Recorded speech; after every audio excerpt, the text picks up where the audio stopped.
Is it resolved? Tony coughed from the smoke. The impact of the explosion blew Tony and Rhodes away. As a soldier, Rhodes has higher combat skills. He quickly realized that Ivan didn't seem to be here, and exclaimed, "He's not here." Tony reacted and turned around to look. The blue propulsion fire lit up, and he was knocked away by a punch from the Ivan armor. Rhodes poured firepower from both arms towards Ivan, but unfortunately the firepower was still not enough to open the armor's defense. Ivan rushed towards Rhodes, and the two men in heavy armor began to fight hand to hand. Fuck, this guy has learned boxing.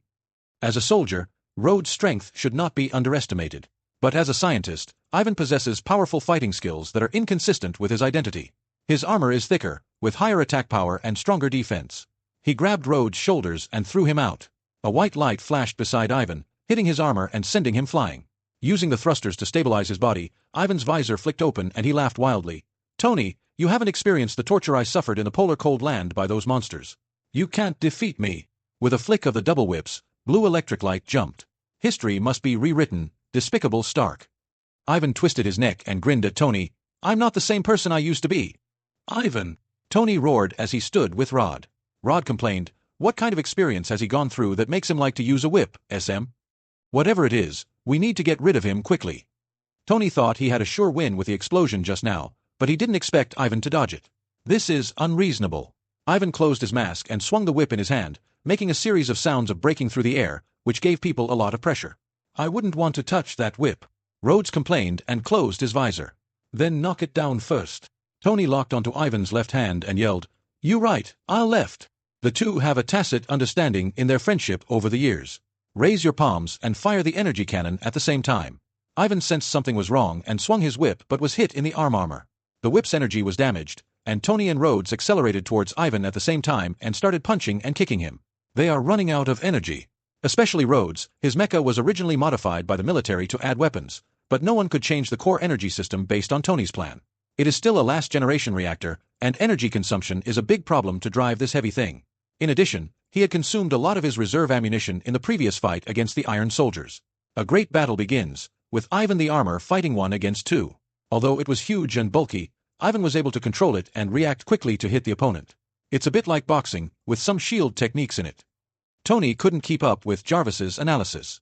Ivan leaped up and punched Tony in the visor, causing his head to tilt and almost breaking his neck. Fortunately, Tony's armor was of better quality.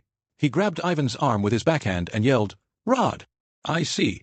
Rod grabbed Ivan's other hand. The two men increased the horsepower of their thrusters at the same time, set up the Ivan armor, accelerated, and flew towards a rockery in the ecological park.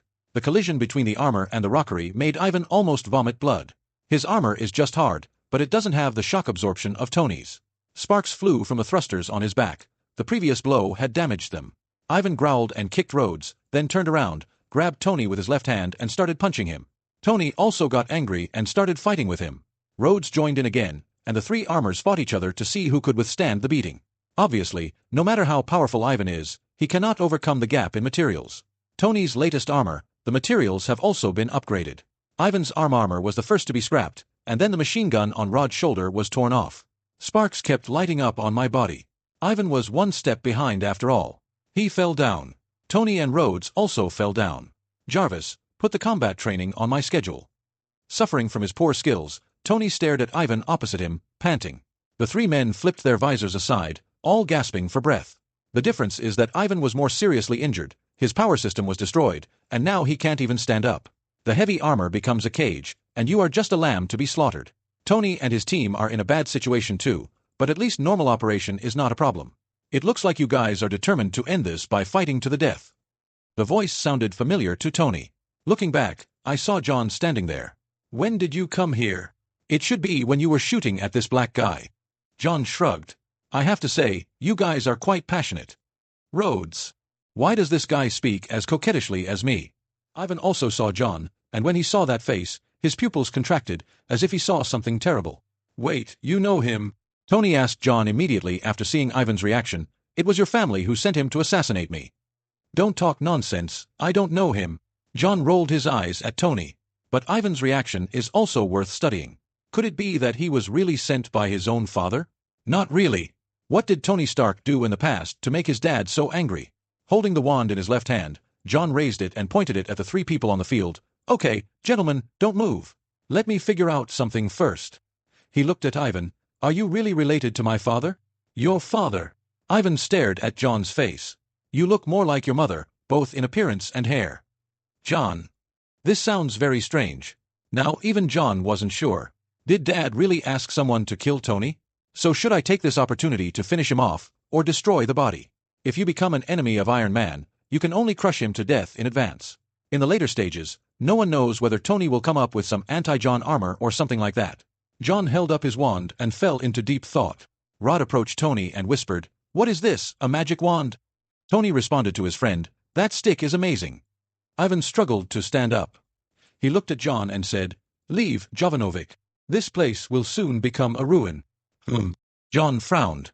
"Do you know me?" "Your mother once knocked out my back teeth," Ivan said, looking at John with a look of nostalgia in his eyes. "She was the most powerful woman in the world." Ivan Vanko once lived in that country with his father, Natasha Jovanovic, daughter of the Jovanovic estate. A strong and beautiful brunette. She and her family once supported Ivan's father. Although old Jovanovic was angry at old Vank for betraying his country and rarely met with him, he helped Ivan solve many problems. Because of Jovanovic, there is Ivan today. He can be said to be Jovanovic's child. He inherited the wisdom of the old Vank, but also inherited the kindness. Although he did not take John's threat seriously, Ivan could not drag Jovanovic's child to be buried with him. He just looked at John and said in a trance, "Your uncle and I are friends. He is most proud of having a nephew like you." Thinking of those monstrous people showing off their children's photos to him, Ivan finally recognized John. "In that case, then trust me and put aside the fight for now." John originally just came to watch the fun and ask about the whereabouts of his father. Now that Ivan and his mother's family are old acquaintances, he might as well intervene. He pointed his wand at Ivan and said calmly, "I have something to ask you, so please stop." "I can't stop." Ivan looked at the fallen steel soldiers. The energy source on his chest lit up red. He smiled faintly and said, "I've already started it." Tony immediately looked around and his expression changed. Pepper. Remembering that there were the remains of the Iron Soldier where Pepper was, he was worried about her safety and wanted to leave immediately. Rhodes also noticed the steel soldiers that were about to explode. He stretched out his hand to John and said anxiously, "Grab my hand and get out of here. You're a nice person." John saw that Rhodes didn't leave immediately. He raised his eyebrows and said, "You should leave first." "Okay, take care of yourself." Rhodes took off. Ivan, who had lost his flight system, could only watch them leave. He hated that he had not brought Stark's thief into the water until his death. He saw that John was still there and said angrily, "Get out of here, Jovanovic." The bomb was activated and he couldn't turn it off. John is basically at a dead end here. Staring into Ivan's eyes, John could tell through legitimacy. The person in front of him had no ill will towards him. "Then let's leave together." "Don't be silly, the armor's power system is damaged. You can't take this thing off without professional equipment." Ivan was extremely anxious and yelled at John, "I have better ideas than you think." John smiled calmly and raised his wand. Expelliarmus. A red light flashed in Ivan's eyes. Those steel soldiers used for display all had bombs buried by Ivan. Wait until the red light on your chest stops jumping. Flames engulfed New York Ecological Park. The huge explosion destroyed the place. The commotion at the Stark Expo quickly made headlines. Whether it was the sharp drop in the market value of Hammer Industries or the appearance of Iron Man on the scene and his battle with the Iron Soldiers, these were all big news that caught everyone's attention. The war between the two sides caused huge damage to buildings, and also destroyed an iconic building, the Earth. But this also proves one thing, that is, the armor made by Iron Man is very powerful. Tony also tacitly made concessions and allowed Rhodes to continue to possess the armor, which was considered a compromise with the military. Otherwise, those people would not sit idly by and watch Tony possess the powerful armor, even if he was Tony Stark. Morning arrives. Yesterday was such an exciting day. John sat on the sofa and drank boiled water.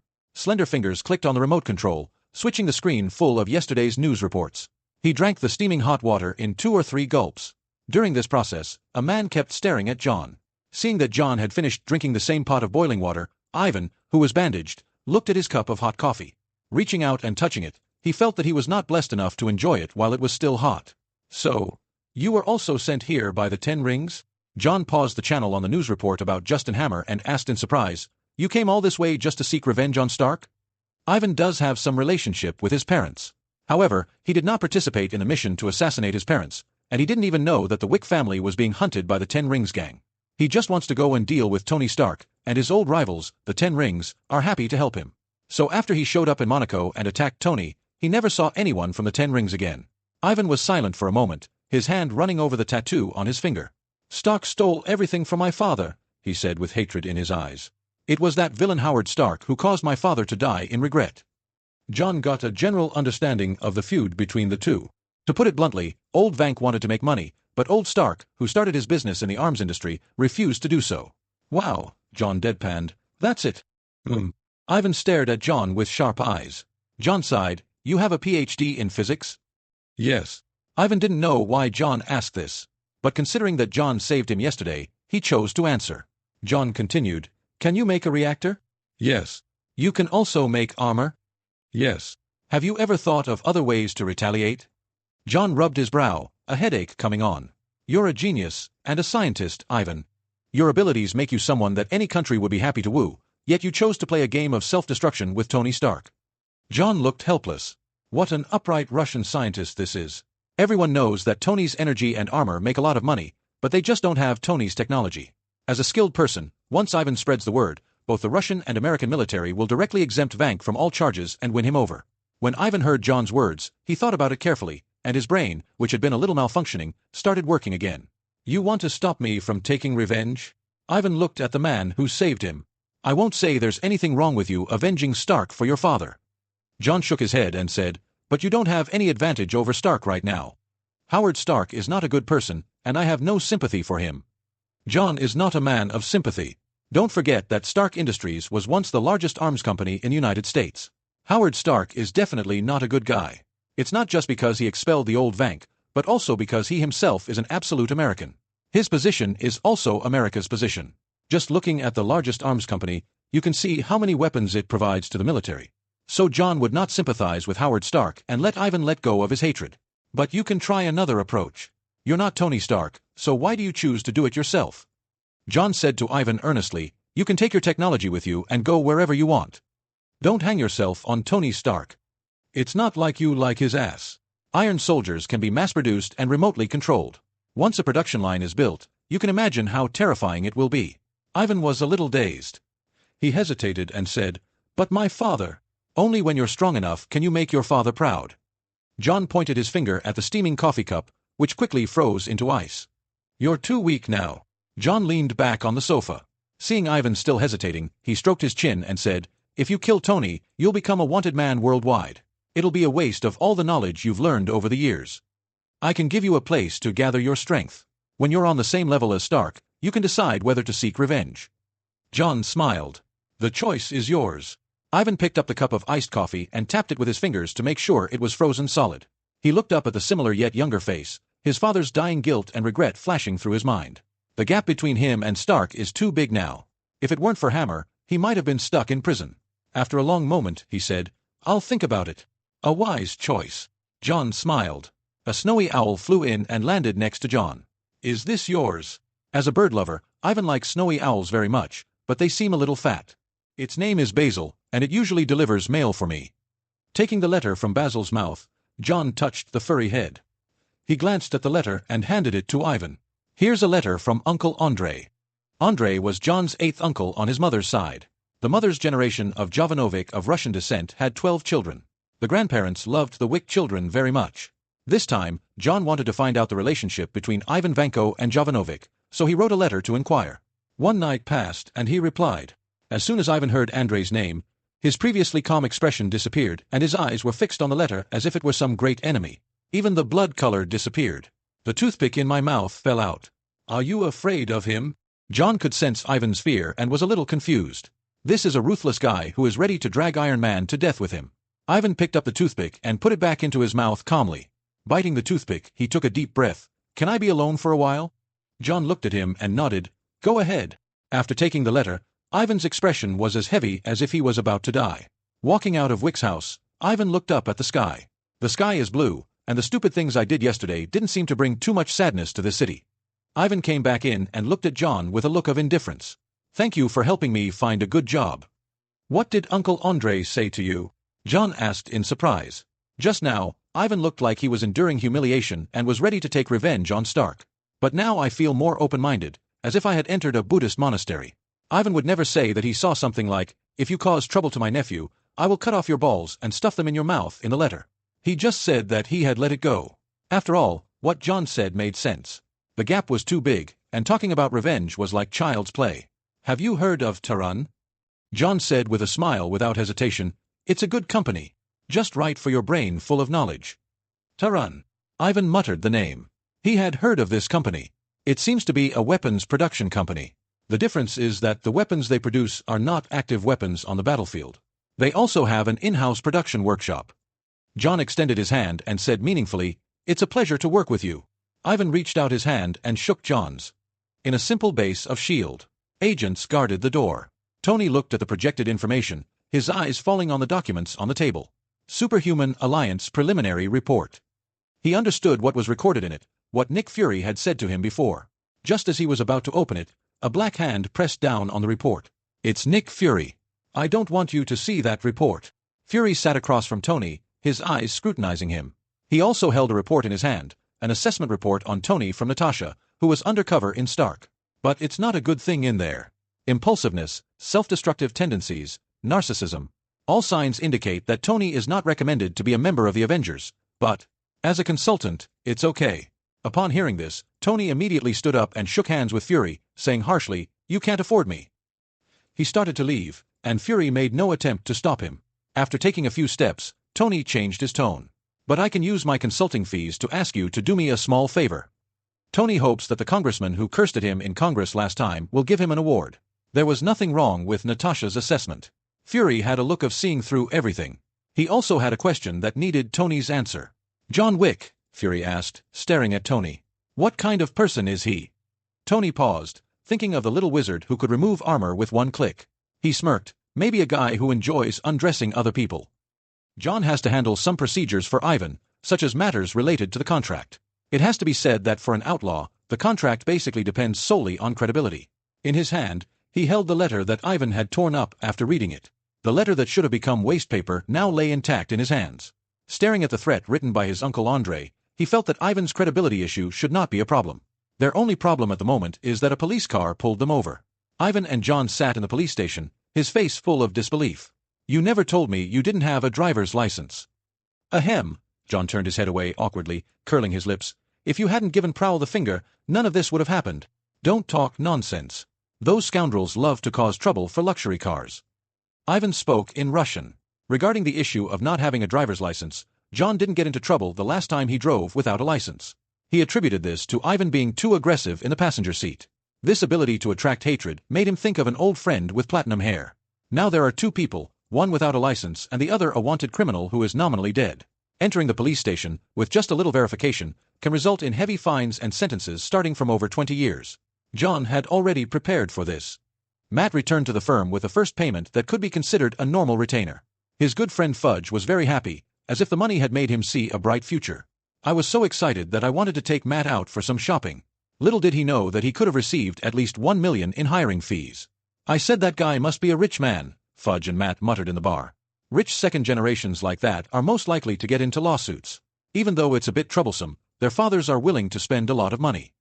He and Matt both graduated from Columbia Law School and had interned at large law firms. However, they don't like the environment there, and they have a sense of justice. This is often something that big law firms do not value. In one lawsuit, Matt knew that the defendant was the victim. But the lawyers in the law firm don't care about justice. What they want is who offers the higher price. So they went out on their own and set up the law firm of Nelson Murdoch. This is the sum of their last names. It also represents the starting point for the two.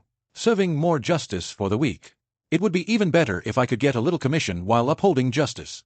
Fudge was talking, and as Matt listened, his phone vibrated. He took out his cell phone and answered it. "What?" Matt frowned at the news on the other end of the phone, as if something big had happened. "Okay, I understand. I'll be right there." The call ended and Matt sighed deeply. What happened? Fudge's heart was lifted. Could it be that there is a problem with the law firm's qualifications? Or taxes? A tough lawsuit? Many possibilities flashed through his mind. It's that rich second generation from last time. Matt's face was heavy. Fudge's heart skipped a beat. It couldn't be such a coincidence that something happened right after he finished speaking? Matt pinched his brows. He was caught driving without a license. Fudge. I almost thought he had killed someone. It's just a small thing. But in America, where high school students have driver's licenses, how come there are people driving without a license? This made Fudge sigh at the difference between the rich second generation. Matt's heart skipped a beat when he heard John's name. I thought something big was going to happen, like we were going to deal with another gang. The result was driving without a license. Matt was very efficient. Fudge drove him to the New York Police Department. Before he even entered, he heard John and Ivan huddled in a corner, making sarcastic remarks in Russian to each other. He came over and identified himself as John's lawyer, and the police let him into the holding cell. Even without looking into Matt's heart, John knew how speechless the other person was at the moment. After paying the fine, John and Ivan prepared to leave. Just then, someone stopped them. "Sorry, you can't leave." The man showed his FBI ID and his eyes fell on John and Ivan.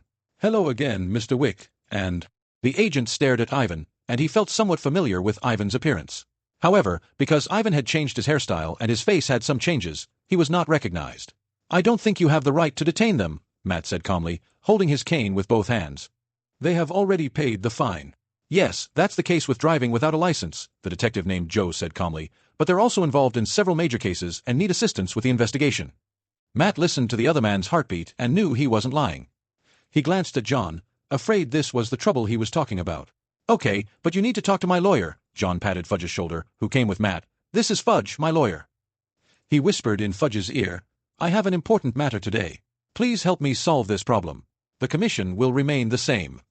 Fudge's eyes lit up, he straightened his tie, and said righteously, "It is my duty."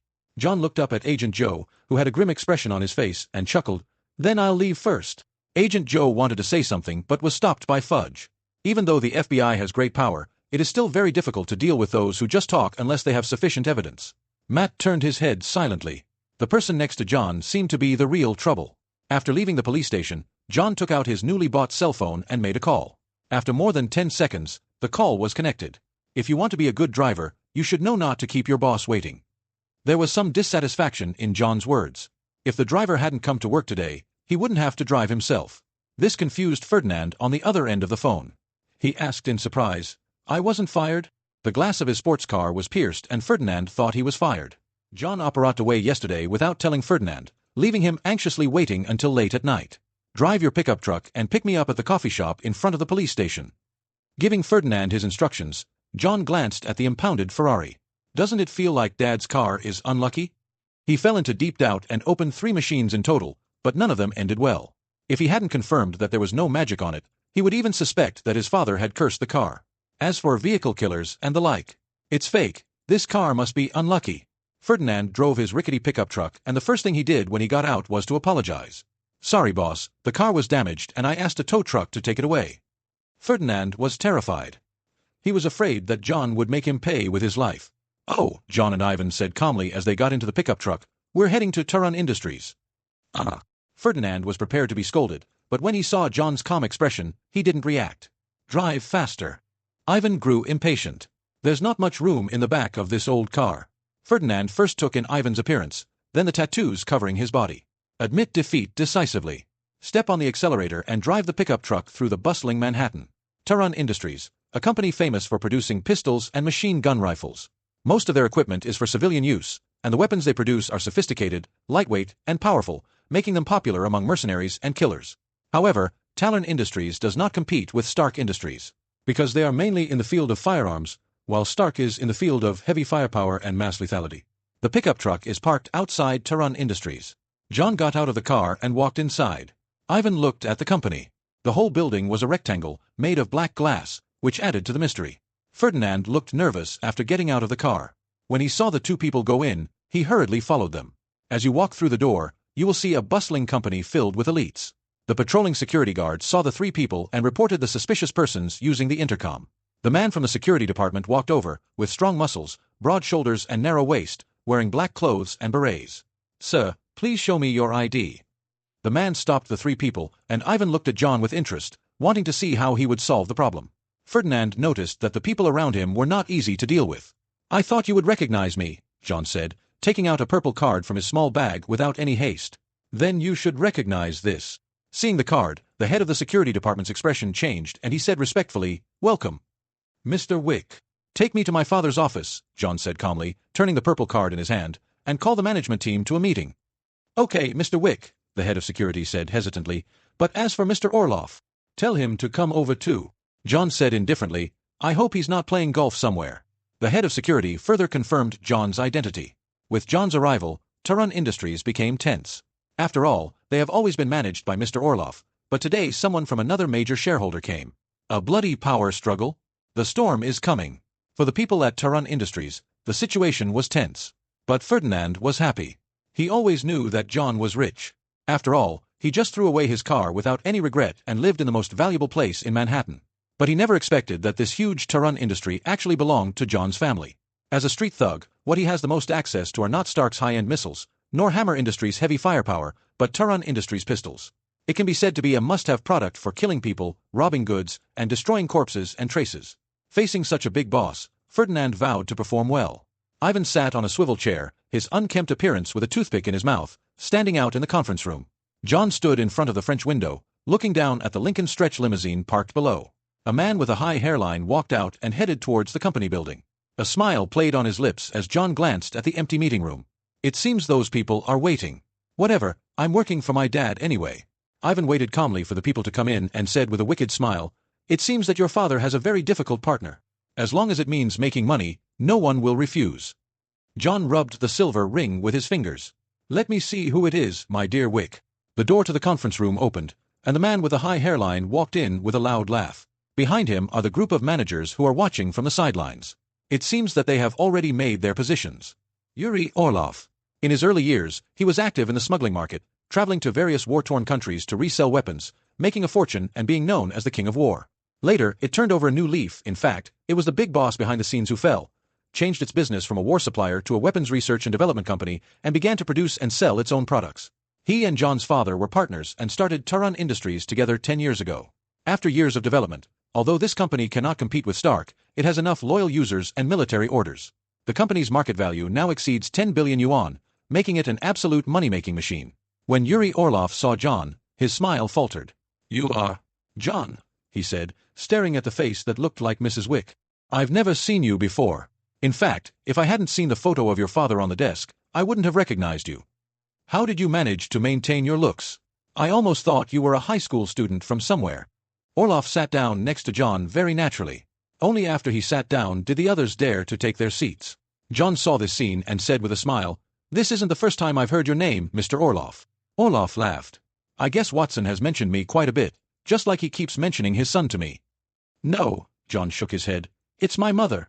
Orlov, who had been smiling brightly, froze in his expression. "That incident in 1999. Stop." Orlov's eyelids twitched and he quickly interrupted John. He looked around and stood up to close the blinds in the conference room. After making sure that no one else was around, he came to John and whispered, "Your mother isn't here, is she?" It seems that Orlov doesn't know that his father and mother are missing. John remained calm. "I'll come with them."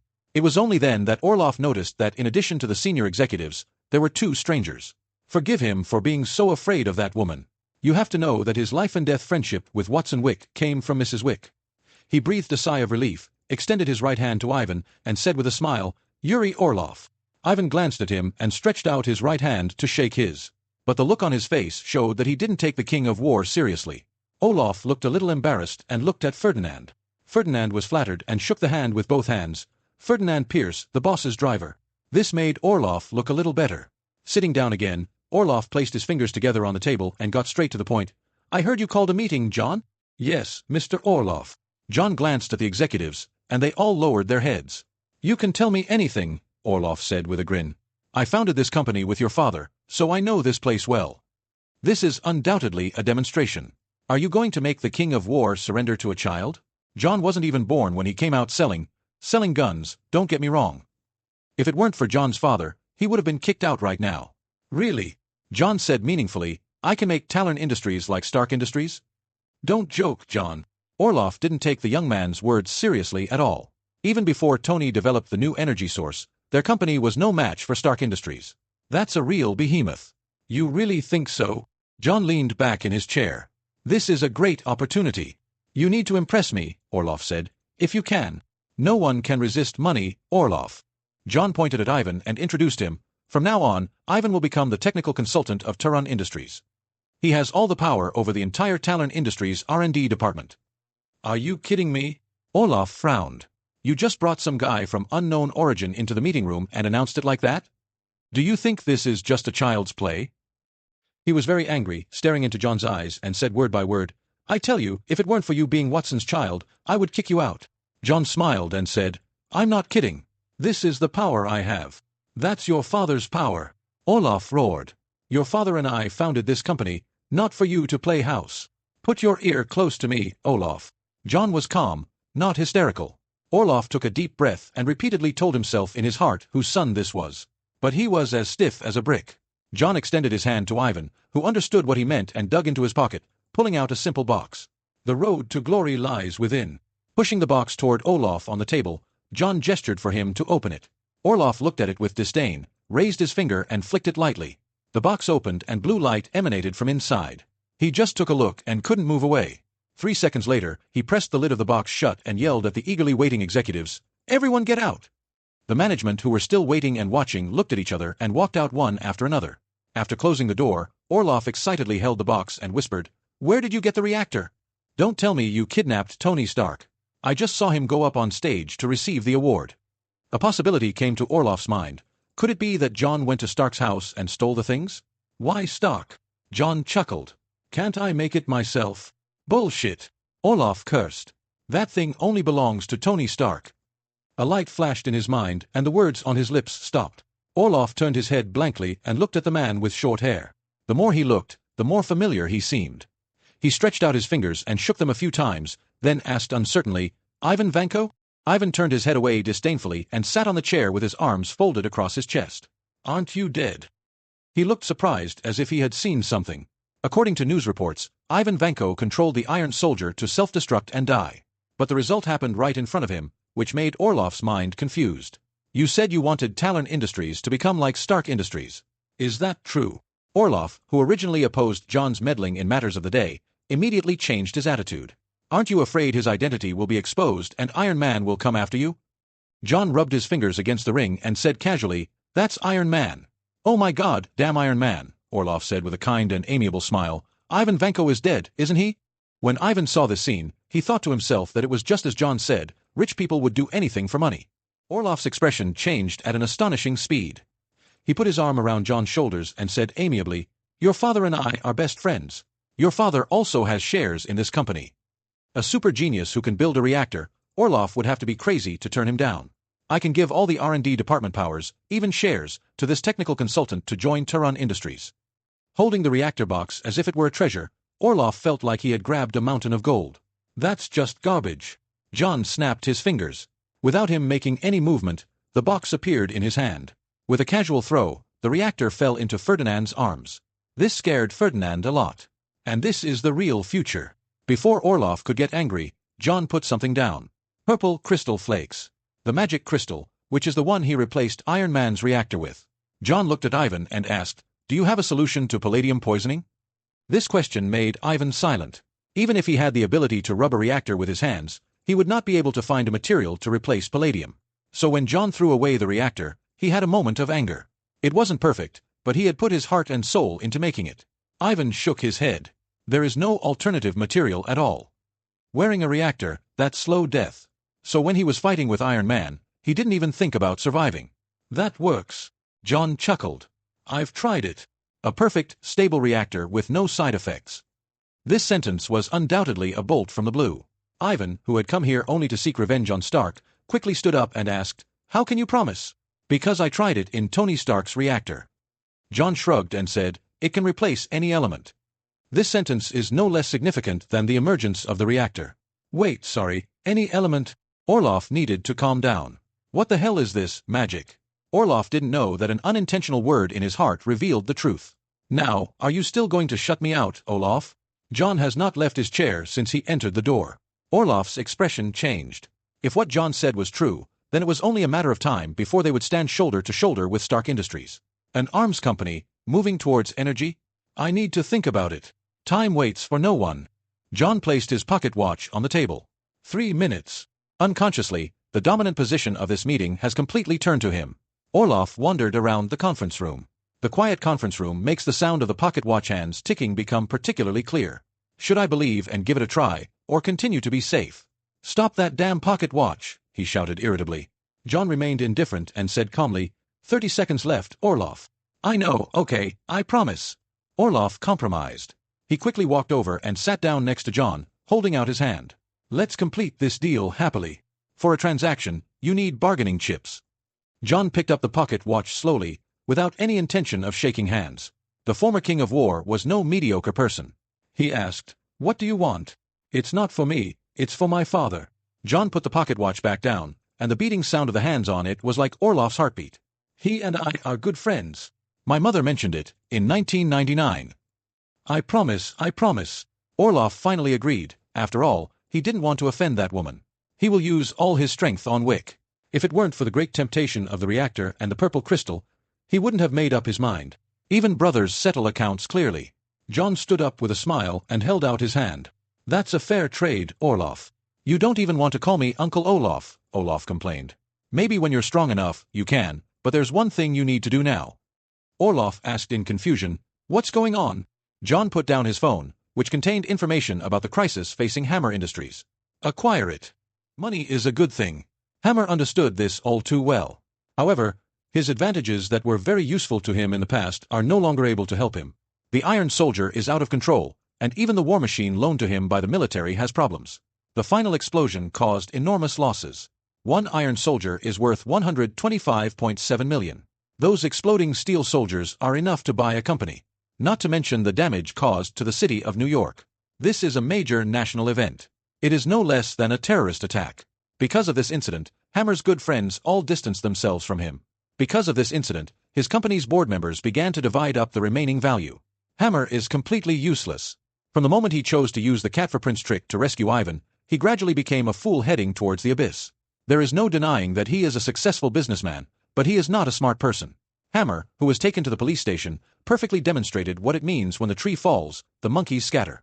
He is the head of Hammer Industries, but now he has to face imprisonment.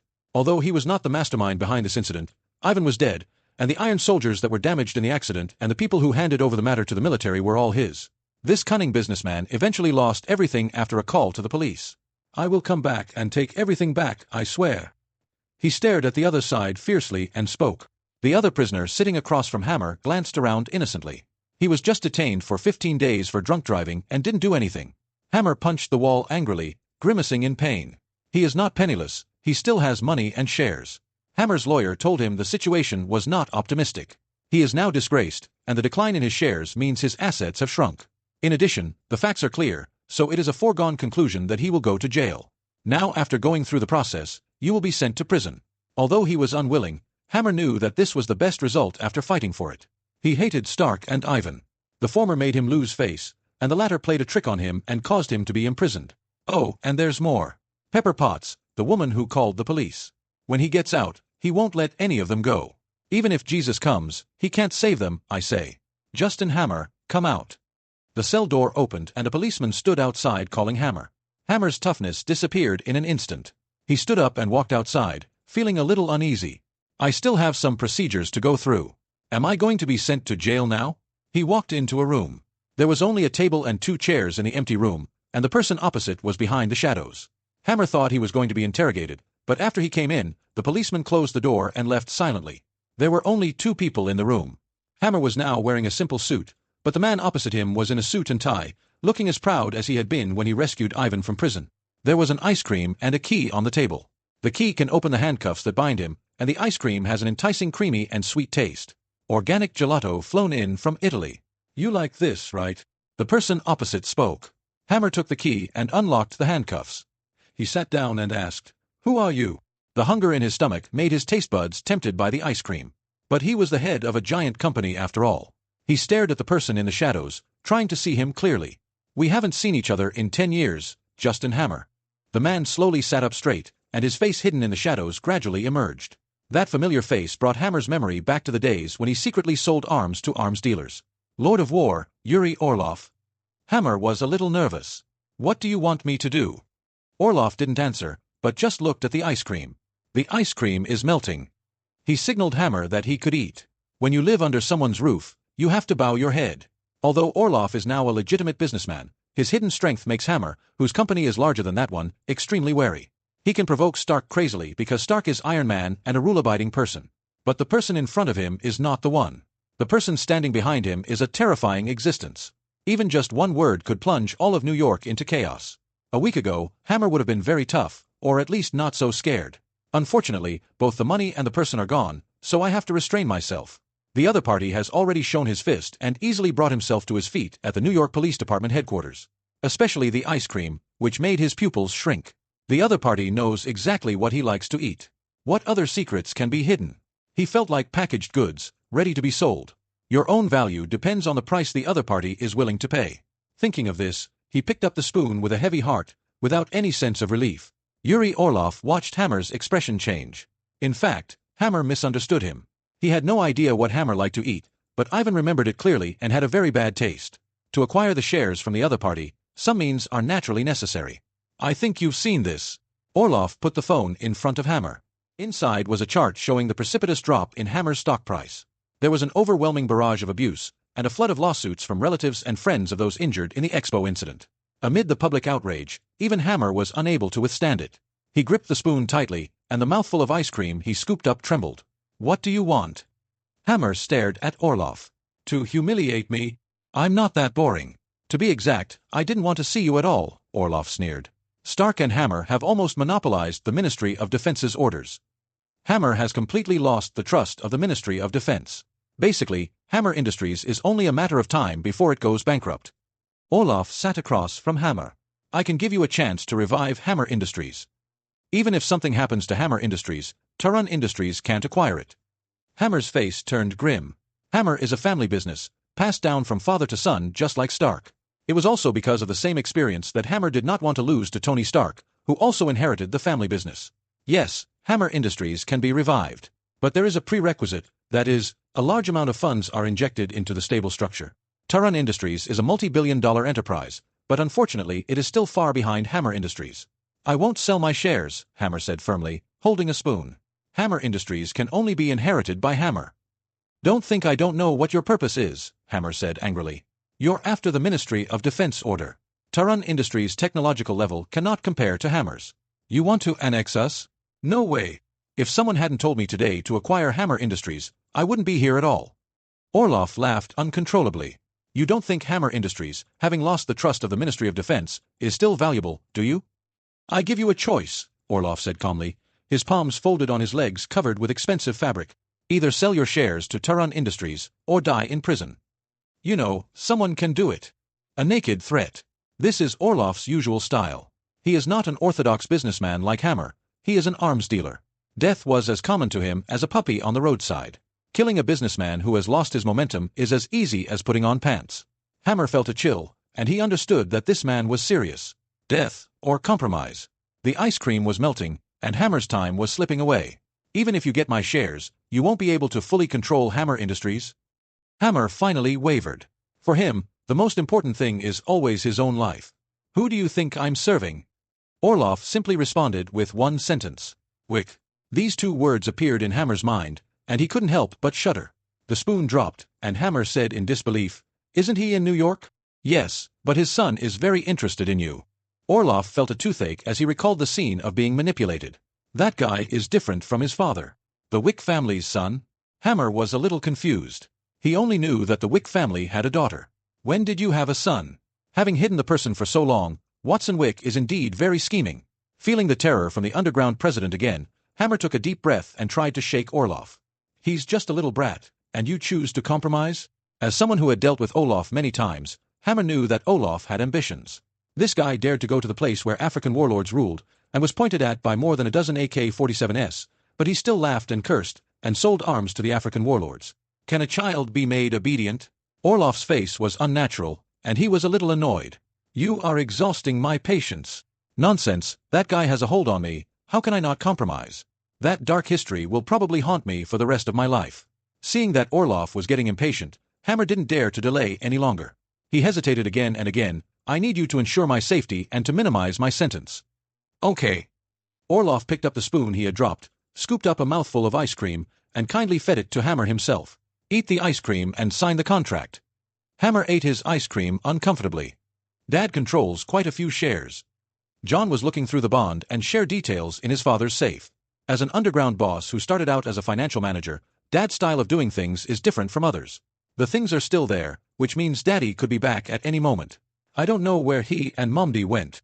After putting his things down, John picked up his phone and dialed a number. That was the number I got from Orloff. But when I called, no one answered the phone. It seems that the place my parents went to is quite far away. Taking out another number, John was about to dial. He saw the newly drawn thief-detecting spell's eyes open, and he walked to the door and opened it. Oh, I was just about to knock. Tony Stark, without his armor, stood in the doorway. His eyes peered inside, and John wasn't surprised to see him. "Come on in. I'm glad you knocked instead of just flying in,"